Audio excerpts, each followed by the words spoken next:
Welcome everyone. Today on the podcast we have with us Michelle. Many of you might know of her from her Twitter. She's the founder of Typedream. She has also been part of YC, and she's also been part of Forbes 30 under 30 list. Welcome on the podcast, Michelle. It's my pleasure to host you. Thank you so much, Jay, and for the intro as well. I'm honored to be on this podcast. Great, great, great. My first question to you, Michelle, is how was your early life education looked like, right? And how did you enter into the world of startups, right? Building cool projects. How Yes. did that get started? Okay. So I was born and raised in Indonesia. Got it. And then what got me into startups, I guess, when I was in high school, I watched this watched this movie called The Social Network. Do you know about that? Yeah, I've It's heard a about it. movie about Facebook. Yeah, that movie inspired me to go to the startup world.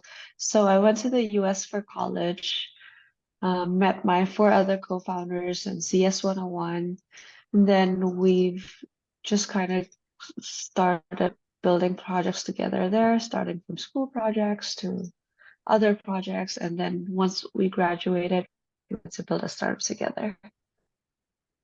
So is that when the Type Dream started, or you did work on other projects as well for that? No, so we've worked on two other startup ideas after college before Typedream. What was that about? The first one was Robinhood for Indonesia. So we wanted to Uh-huh. allow Indonesians and basically Southeast Asians to trade US stocks. Mm-hmm. But we didn't end up pursuing that because we couldn't get the regulations. And Got it. then we pivoted to this company called Cotter. It was an authentication company. So Mm-hmm. we built plugins for website builders like Webflow, WordPress. So people there can sign up and log into their no-code websites. And that Got it. got acquired by Stitch in 2021. That's why we Uh, are now working on Typedream. Fantastic. What was your experience and learnings from those two early companies, right? Because I think that you might have got some customer insights through it, right? And industry dynamics. What was that like? Yes. So even before those two companies, as I mentioned, we've built a lot of projects together. And Correct. the number one learnings we learned from all of those projects slash companies was that we need to talk to our potential customers, validate our Correct. idea with them, and ask them what to build. Do not assume just because you need the product doesn't mean that the rest of the world needs it. And then doesn't mean that if you think of building the product a certain way, that your potential customers will also find value in that. So ever since Type Dream, we even started the idea validation process by talking to our potential customers, asking them what features to build. Got it. Got it. How did how you mentioned, right? The second startup got acquired in 2021, right? How did Yes. that happen, right? Because I will tell you, right? Most of the startups go up to a level and then they just uh, become side projects of founder, right? They never get acquired, right? Potentially.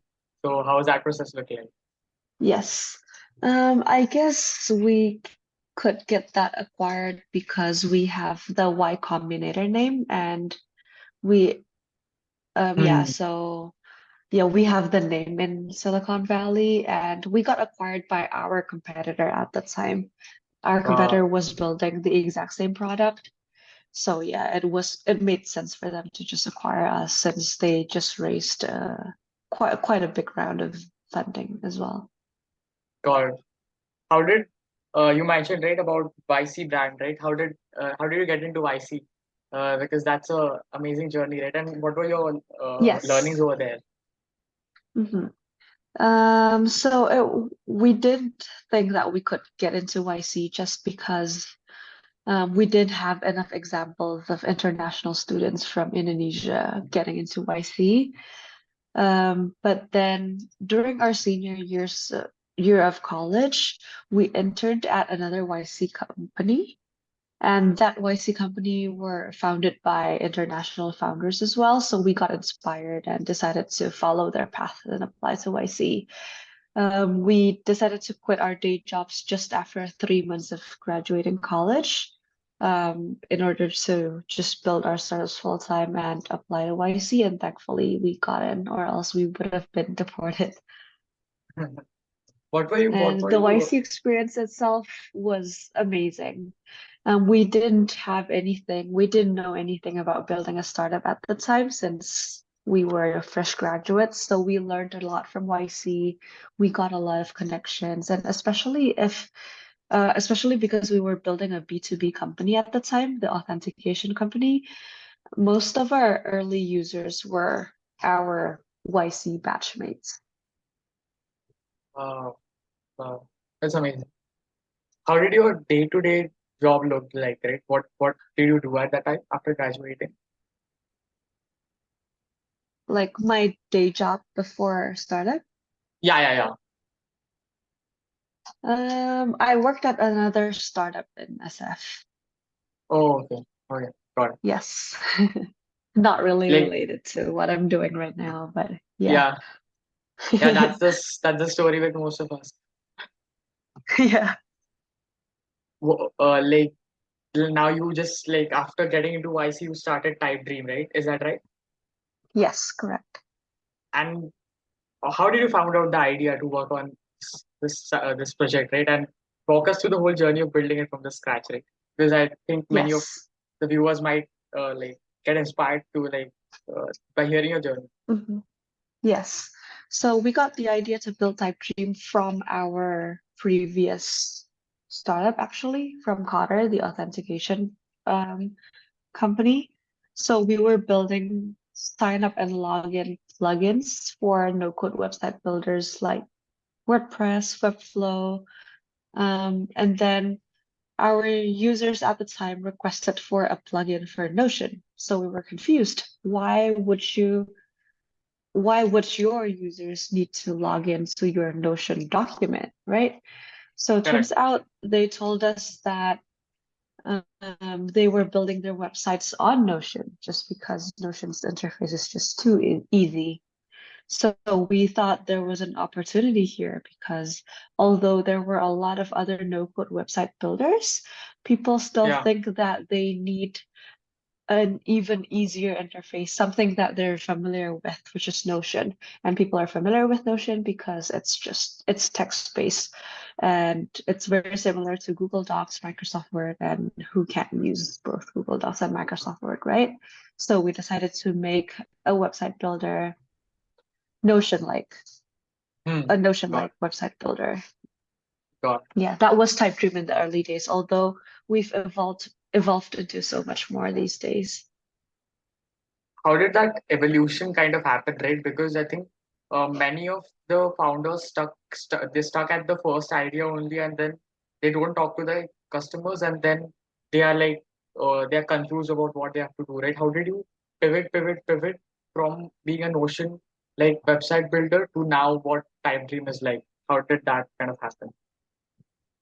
Yes, so when we started building Typedream, we have learned to talk to users, and Hmm. how we iterated until the current version of Typedream was from our users. Got. So at first we were a Notion-like website builder. So most of our users were Notion people, but then we also got exposed to the tech community on Twitter since most of the Twitter people, I mean, most of the Notion people were on Twitter. And then from the tech community, we got exposed to the broader creators community. So not just Notion creators, but all types of creators. So gym influencers, food influencers, beauty creators. So yeah, we decided to cater our product to whatever creators need. Websites, forums, usually um, to get people to waitlist their products, blogs, payments, since they need to sell either digital or physical products, and the most recently LinkedIn bios. Got it. Got it. So that's what Typedream is now. Yeah, An all-in-one tool for creators. that's amazing. That's amazing. Uh, walk me through the whole day in the life of your building a startup look like, right? How do you plan your day? Because I assume you're quite busy, right? And you do bunch of things in a day. How does that look like, right? Do you get time for yourself? How do you maintain work-life balance? Yes, so in terms of my schedule, I do have a fixed schedule.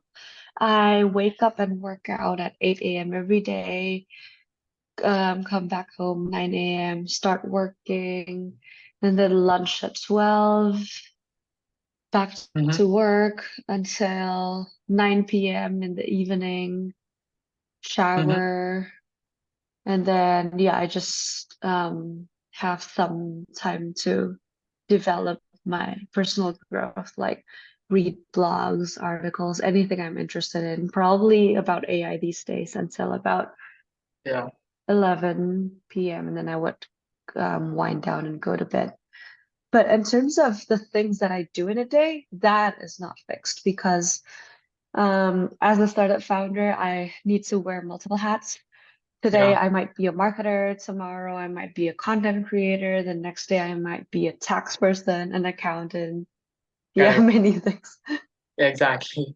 How much large is the team currently?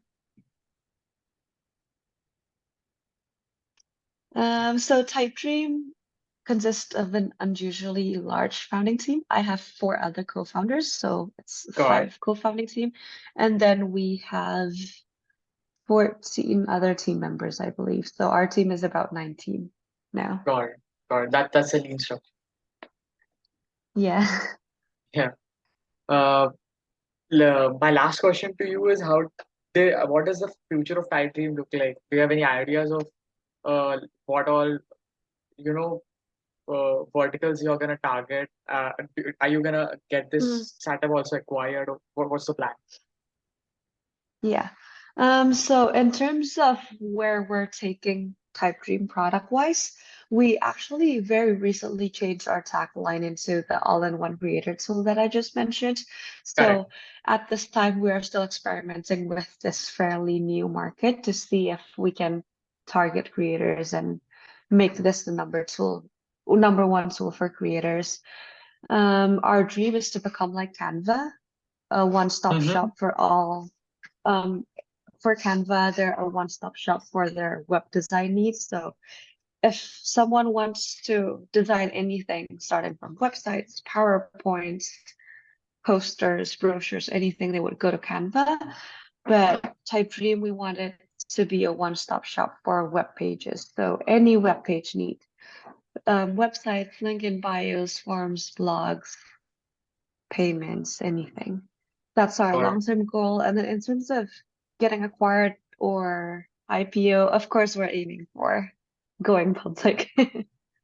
Wow, wow, that's amazing. I would definitely invest in you then.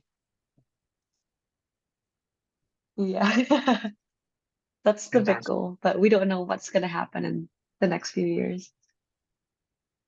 No, no, I think all great is gonna happen. All the best to you and your team. Uh, Thank you that's so it. much, Jay.